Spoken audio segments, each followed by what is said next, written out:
से पूछिल बरतिया हो बरतिया के करा लागी। ए करेलू छठी बरतिया हो के करा लागी। हमरो जे सामी सामी ऐसन पति हो उनके लागी। ए करीला छठी बरतिया हो उनके लागी।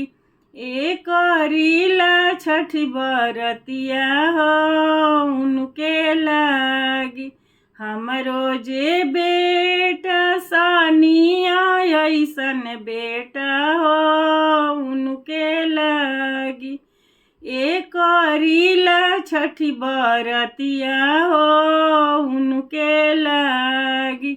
हम तोहि से पूछिल बरतिया हो बरतिया के करा लागी।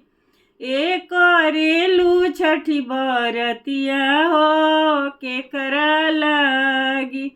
हमरो जे बेटी रोशनिया ऐसन बेटी हो उनके लागी।